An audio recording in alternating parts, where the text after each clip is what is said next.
Hello， 各位觀眾朋友，大家好，歡迎收睇睇樓拍檔，帶你睇盡灣區筍盤。大家好，我係 J， 又同大家見面啦。近期有好多觀眾朋友私信翻我哋，喂，你哋係咪潛咗水啊？點解冇推薦筍盤嘅？咁事實上呢，我哋係有少少工作去做嘅。近期呢，因為珠海呢一邊係好多樓盤啦，新開盤啦，亦都係幫客戶咧跑嚟跑去啊。咁然後呢，我哋嘅設備呢，亦都係全面升級啦，為各大觀眾朋友咧，去帶嚟更加好嘅體驗，更加詳細嘅一啲項目資訊嘅。咁今日咧，我係嚟到我哋呢一個金灣呢個片區啦。點解會喺呢一度呢？因為近期亦都有好多觀眾朋友問翻私信我哋，問咧有冇呢一個新區有發展嘅、有升值空間嘅區域橫琴啦。就太貴啦，係嘛？銀碼太貴啦，佢嘅總價呢5萬幾起步到6萬蚊嘅價錢。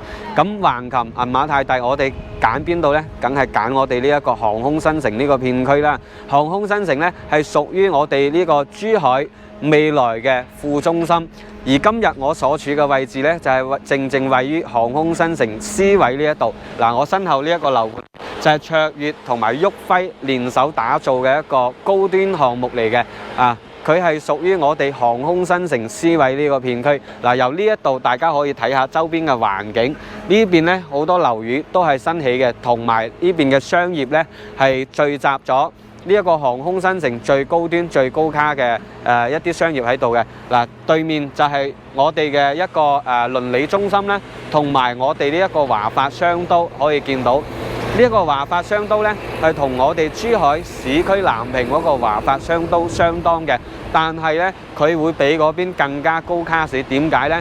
因為呢邊係聚集咗珠海市政花巨資80億去打造投資嘅6大配套中心都喺齊晒呢一邊㗎啦。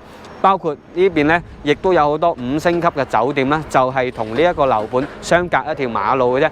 轉頭呢，我哋會透過無人機呢，同大家逐一去了解翻，去欣賞翻周邊呢邊嘅配套嘅。OK， 咁依家呢，我哋就事不宜遲啦，無人機飛一飛先，轉頭帶大家入去售樓部體驗下。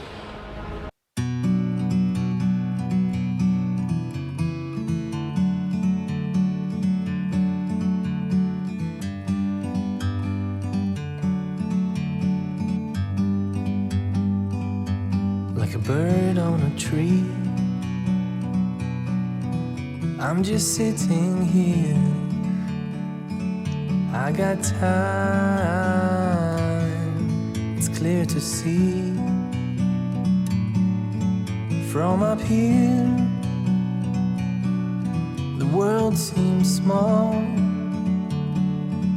We can sit together. It's so beautiful, you and me. We meant to be in the great outdoors, forever free.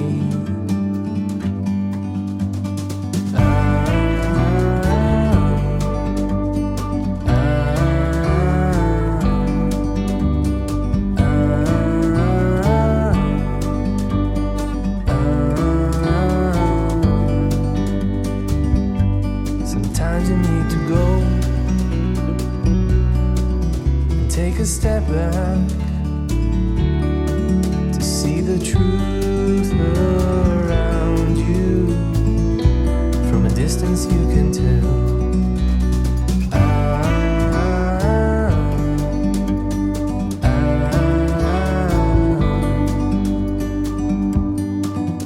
You and me, we're meant to be in the great outdoors, forever free. You and me, meant to be in the great outdoors, forever free.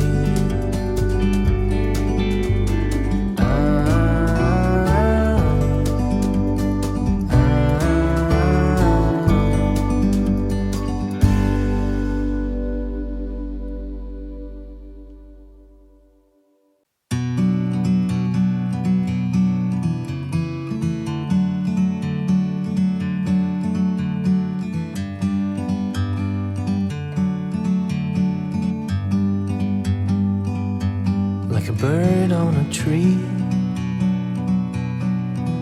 I'm just sitting here. I got time,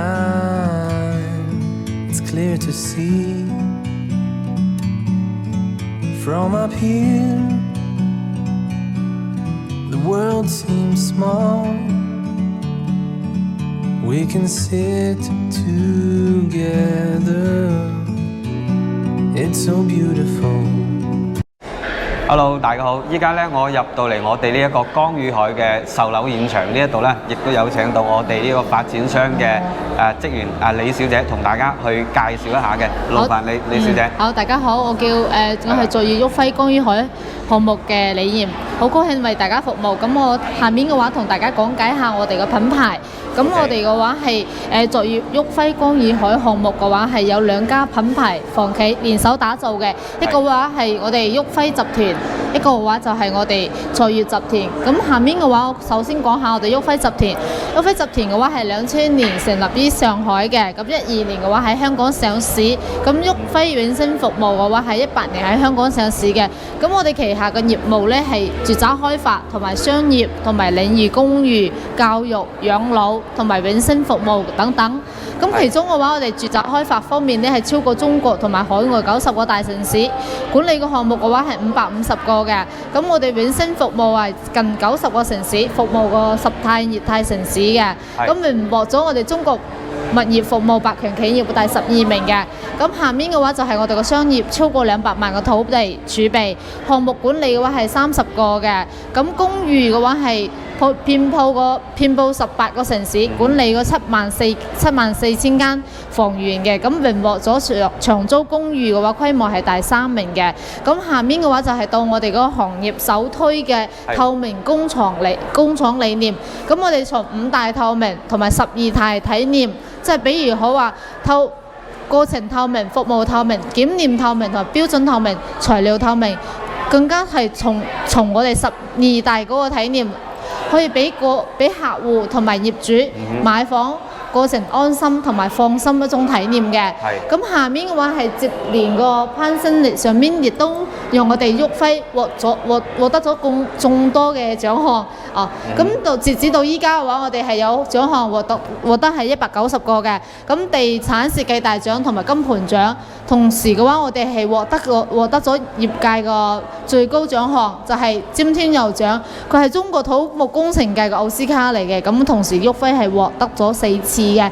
咁每年嘅住宅板塊上面，呢個尖天佑獎呢係選入1個同埋2個嘅。咁佢嘅係屬於我哋最高嘅榮譽，同埋都係我哋旭輝科技創新同埋工程界嘅奧斯卡嚟嘅。好，咁下面講到我哋卓越嘅話係聚焦咗長三角同埋粵港澳大灣區經濟圈，同時嘅話我哋開發咗多個嘅寫字樓，比如前海1號啊，或者世紀中心啊，或者深圳中心。咁佢總高呢係370米嘅，係被譽為深圳嘅寫字樓 CBD 之王嘅。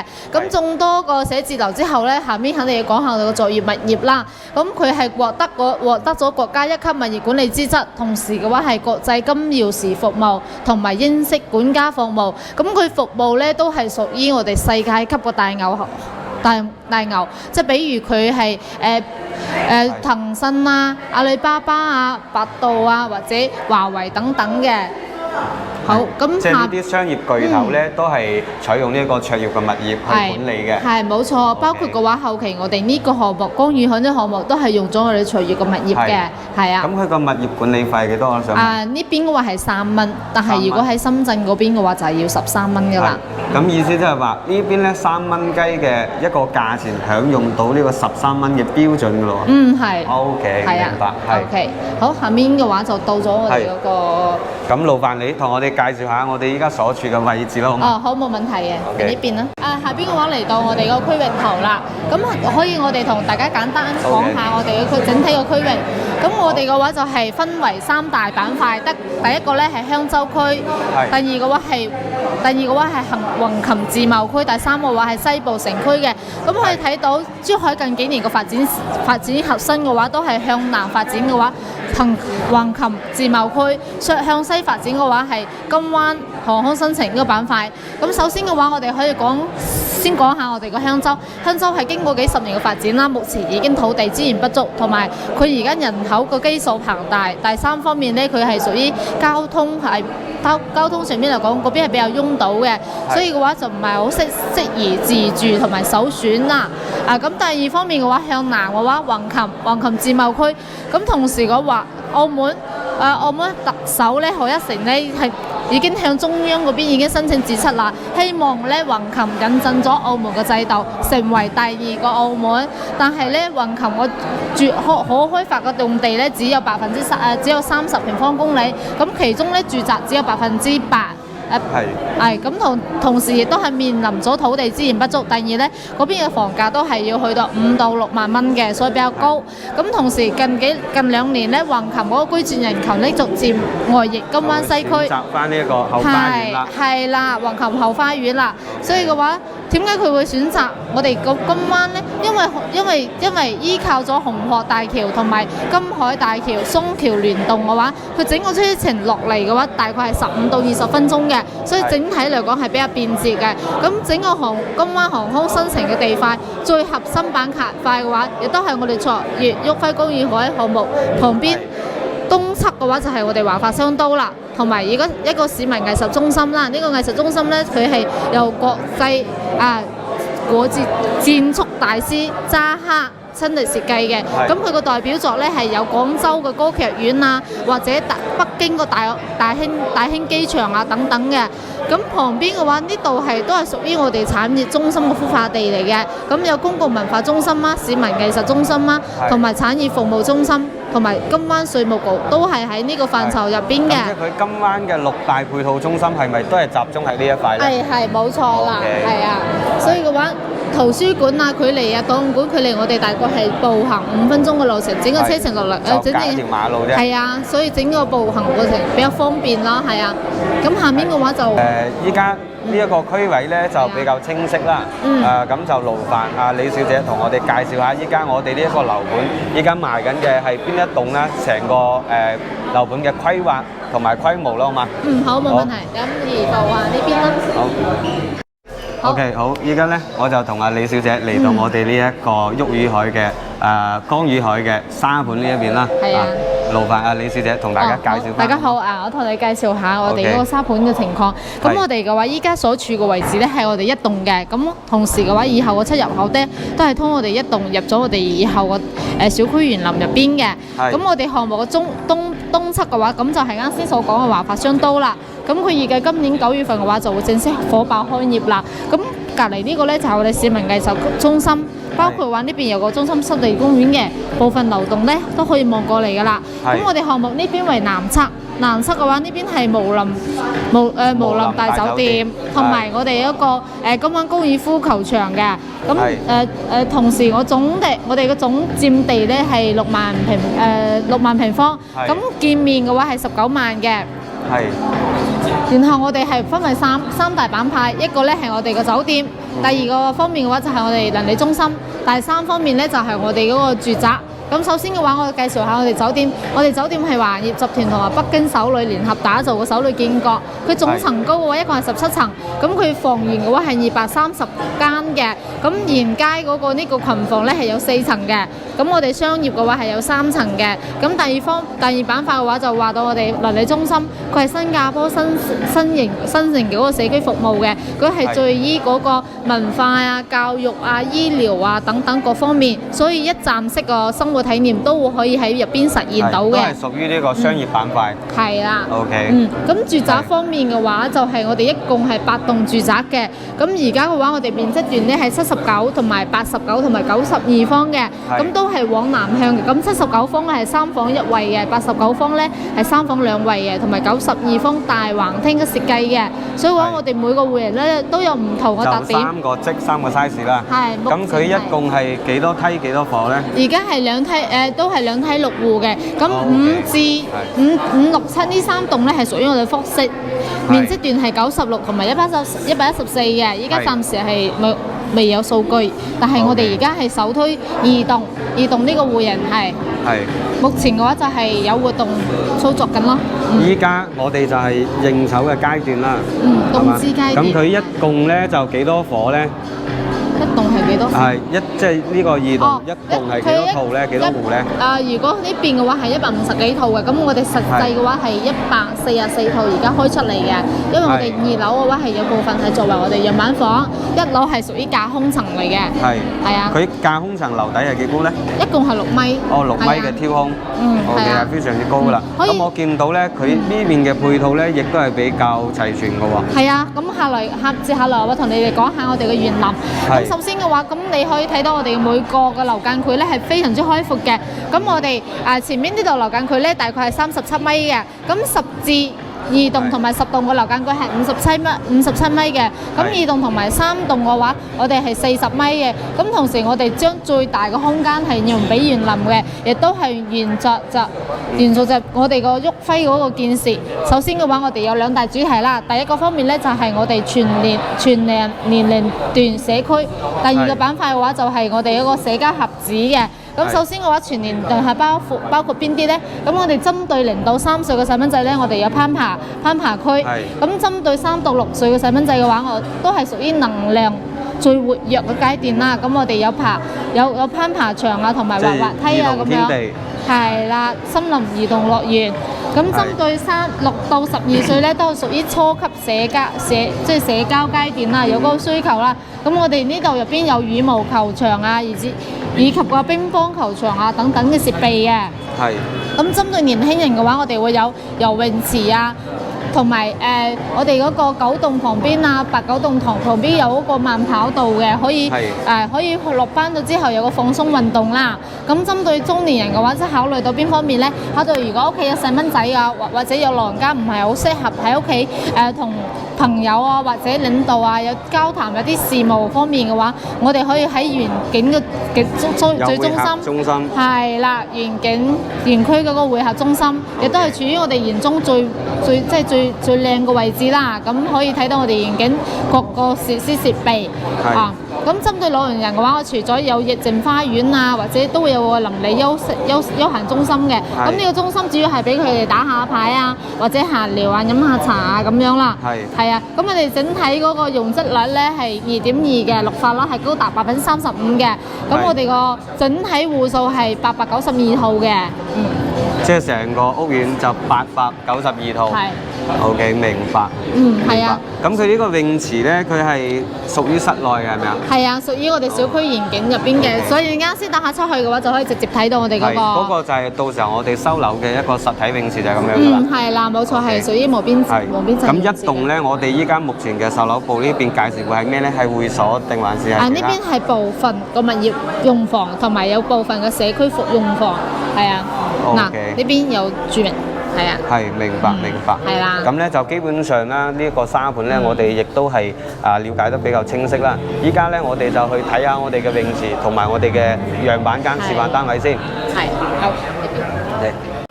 OK， 好啦，依家咧我嚟到我哋呢一個江與海嘅89平方3房2廳2衛啦。依家咧就帶大家入嚟參觀下我哋呢個樣板間先。首先入到嚟咧，呢邊咧就係我哋嘅一個入戶玄關啦。當然啦，呢一個係屬於我哋嘅交樓標準，已經做咗鞋櫃啦，同埋上邊亦都有我哋嘅一個儲納空間嘅。呢邊咧亦都可以掛翻我哋嘅一啲長褸啦，都冇問題嘅。甚至乎呢邊咧都仲有係一個空間啦，俾翻我哋去掛翻一啲日常需要去掛靠嘅一啲嘢啊，例如話帽啊，一啲小物件啊咁樣啊。其實呢邊咧亦都係可以打開，非常之有創意嘅。嗱，講到創意咧，其實我哋亦都可以睇翻我哋呢一個廚房。呢個廚房咧，佢係屬於呢一個半開放式嘅，因為呢邊咧都係一個玻璃堂門嚟嘅。咁跟住佢成個設計咧就中規中矩啦，一個7字形嘅設計啦。算得上係比較時尚，因為佢採用咗呢一個比較大膽嘅設計，採用咗我哋呢一個即係透明嘅灰波嘅一個玻璃間隔設計。呢邊其實亦都係可以拉伸出嚟嘅。咁咧呢邊上邊呢啲見到，除咗拎得喐嘅嘢咧，都係交樓標準啦。呢啲櫥櫃啊、抽油煙機啊、我哋嘅灶頭啊，同埋咧我哋嘅消毒櫃啊，都係交樓標準。跟住呢邊咧，仲有一個好大嘅冰箱位，應該係擺翻我哋雙門嘅雪櫃咧，都係冇問題嘅。咁跟住我哋再睇翻我哋呢個客飯廳先。呢個飯廳咧，亦都係中規中矩啦嚇，唔算得上話好闊落。畢竟佢89平方，做咗3房2廳2衛嘅。呢邊我哋就係根據呢一個創意樣板間咧，就做咗一組呢啲咁樣嘅休閒梳化。咁屆時咧，呢個唔係交樓標準嚟嘅，根據自己嘅需求去 design 翻。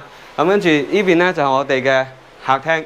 客廳唔算得上好闊落，大約咧係3米3到嘅一個距離，係比較溫馨咯，比較精緻。喺呢個距離睇電視咧，亦都係非常之好嘅。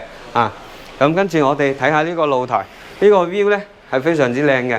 呢邊咧係望內園景，朝南向。咁跟住咧可以望到左手邊咧就係華發商都啦。咁跟住深啡色嗰個 building 咧就係我哋嘅無林5星級大酒店啦。再對過去呢邊有一個綠色嘅喺度建緊嘅地盤咧，就係我哋嘅10棟嚟嘅。呢個樓間距咧係呢一個樓盤當中咧係最闊落噶啦。咁依家我所處嘅呢個位置咧就屬於我哋呢一個第2棟，亦都係我哋依家係應籌階段嘅第2棟，首先開賣嘅。咁跟住我哋講翻呢個露台先。露台咧亦都係非常長嘅，足足咧去到成有8米咁長嘅。咁跟住呢邊仲有一個陽台，有一個門嘅，就同我哋其中一個卧室咧係相連嘅。咁跟住呢邊咧，呢啲洗衣機位啊、防水插槽啊，都已經係預留咗俾我哋噶啦。發展商咧呢個旭輝同埋卓越咧，相對嚟講做得都算得上係比較貼心。仲有呢個景可以望泳池，啱先冇講到，呢個景真係非常之靚仔。咁跟住我哋入翻呢個房間，由呢邊入翻嚟去睇下參觀下先。呢個房間就唔算得上好闊落，擺到1.2米嘅床，2個床頭櫃，仲有一個梳妝台，或者咧係做翻我哋嘅一個學習台都係冇問題嘅。個空間咧係算得上比較精緻啦，唔算得上非常之闊落。咁跟住呢邊出翻嚟咧就係我哋呢個走廊通道啦，呢邊咧就係客飯廳啦。咁跟住呢邊咧就係我哋公共嘅洗手間同埋淋浴室。呢個咧就唔係暗廁嚟嘅，呢個咧係有窗嘅，係明廁嚟嘅。屆時咧呢邊咧亦都可以打開啦，即係你沖涼嘅時候沖完涼尤其是冬天可以走下啲水蒸氣，就唔會話咁焗。空間就唔算得上好闊落，但係咧佢亦都做咗啲防水槽啦，同埋防滑嘅功能都做咗，比較貼心。呢個區域就該有嘅都有。咁跟住呢邊咧，仲有一間房間。呢一個房間咧，當其時咧，其實佢係以陽台去佈建嘅。呢邊可以見到佢係有一個90度嘅一個採光窗啦。屆時咧呢個採光係非常之明亮嚇，係唔需要話去擔心嘅。咁跟住空間咧都係比剛才嗰個咧仲要細翻少少。呢個就可以做翻一個兒童房啦，或者係做翻我哋嘅書房都可以，根據自己嘅需求去安排搭配翻。咁跟住呢一邊咧就係我哋嘅主人房啦。主人房佢係屬於一個套房嘅設計。咁跟住呢邊就係我哋嘅淋浴室。套房嘅淋浴室，佢同我哋公共淋浴室咧其實係差不多嘅，個空間咧亦都係相當基本上係一模一樣。咁跟住呢邊就係呢一個就寢嘅地方啦，卧室啦。然後咧佢係擺到1.5米嘅床，仲有好闊嘅位置。呢邊仲有好闊嘅位置，擺翻床頭櫃，嗰邊都係預留咗床頭櫃啦，同埋衣櫃嘅位置嘅。咁成個空間嚟講咧係好闊落咯。呢邊亦都有一個好大嘅一個，呢個係叫做飄窗啦。咁屆時咧可以擺張好似呢個創意樣板間咁，擺翻張呢啲咁樣軟粒粒嘅墊喺度喺呢度閲讀下，或者係飲杯茶、飲杯咖啡都係非常寫意，又可以望到出邊嘅泳池中意望泳池嘅呢一棟呢一個單位咧，的而且確係非常之好。咁依家我哋入到我哋戲肉部分啦，90幾平方做到咧大橫廳嘅設計。依家我哋就移步到隔離去睇睇先。OK， 好啦，依家咧我嚟到我哋呢一個戲肉部分啦，呢、一個92平方做到3房大橫廳嘅設計，都係跟住鏡頭入嚟參觀下先。首先入到嚟咧，呢邊可以見到我哋一個3合1嘅門啦，呢、個都係交樓標準嚟嘅。咁跟住門後邊咧，其實仲有一個換鞋凳嘅區域啦，係比較貼心嘅，即係。屆時咧，我哋需要出門咧，喺呢邊打開個鞋櫃咧，攞翻我哋需要換翻嘅鞋咧，喺坐喺呢一度換翻就可以出門噶啦，相當之方便。咁跟住咧，呢一邊咧，亦都有一啲燈掣位啦，都係交樓標準嚟嘅。同埋呢邊同我哋剛才嗰個80幾平方嗰個咧係差不多嘅，都係有一個咁樣俾我哋掛長褸嘅地方。咁跟住咧，呢邊咧，我右手邊呢度咧就係一個次臥啦，首先入到嚟嘅就一個臥室嚟嘅。咁呢個臥室咧，同樣可以根據自己嘅需求去做翻我哋嘅功能房或者係娛樂室咧，都係冇問題嘅。咁呢邊咧就係我哋呢一個樣板間嘅戲肉啦，90幾平方、92平方做到一個大橫廳嘅設計。呢一個橫廳咧，足咧係去到成有7米幾嘅一個闊度嘅。咁跟住橫廳呢邊對過嚟就係我哋一個廚房位啦。呢個廚房同我哋剛才嗰個80幾平方咧，喺呢一個方面咧，佢會有少少區別。剛才嗰個佢係90度透明嘅，咁呢一個咧就有一個好大嘅堂門啦。同埋咧呢邊係有個中島台，佢係充分咁樣利用咗呢一個空間，做咗一個 U 字形嘅廚房。呢個咧就個人中意啦，我反而覺得咧係一個咁樣 L 型嘅設計會比較合理一啲，會比較闊落一啲。同埋咧呢邊都係預留咗呢個冰箱位啦、雪櫃位。其餘嗰啲交樓標準就基本上都係一致嘅，除咗呢啲碗碟碟拎得喐嘅嘢。咁跟住呢個大洗手盤咧，其實都係好大嘅。雖然佢係單個洗手盤啦，但係佢每個樣板間咧，呢個交樓標準嘅洗手盤都係好大，同埋佢呢一啲咧係可伸縮嘅一個水喉啦，係比較貼心啲嘅嚇。咁跟住呢一邊都係有一個窗嘅，有個飄窗。咁基本上所有樣板間咧，所有樓盤嘅飄窗位咧，其實都算係贈送嘅。咁跟住呢邊就係我哋一個客廳嘅區域啦，睇電視嘅一個區域。對出嚟就我哋嘅陽台啦。咁佢呢一個陽台咧，佢會比80幾平方嘅闊落啲，但係咧佢係冇咁長，因為80幾平方嗰個佢係同臥室咧相連嘅，共用一個露台，所以咧係會比較長啲嘅。同埋佢嗰個 view 咧會比80幾平方嗰個咧會略差少少。點解咧？因為佢望到呢個泳池咧，會有少少遮擋嘅喺呢一邊。呢邊呢一個咧就係我哋一個89平方噶啦。咁跟住依家就係92平方嘅 ，OK。然後再入嚟就係仲有我哋2間臥室。呢邊都係一間設計咗我哋樣板間咧，就係兒童房嘅設計啦。佢呢啲色澤搭配就非常之有呢個兒童 feel 啦。咁跟住呢個區域就係我哋嘅淋浴室。佢同嗰個80幾平方嘅區別喺邊度咧？佢將呢個洗手台啦做咗喺出邊嘅，採用一個乾濕分離嘅設計。咁跟住入邊咧就係我哋呢一個淋浴室啦。同樣佢都係一個名廁嚟嘅，有窗嘅。咁跟住呢邊就係我哋嘅一個馬桶嘅位置啦。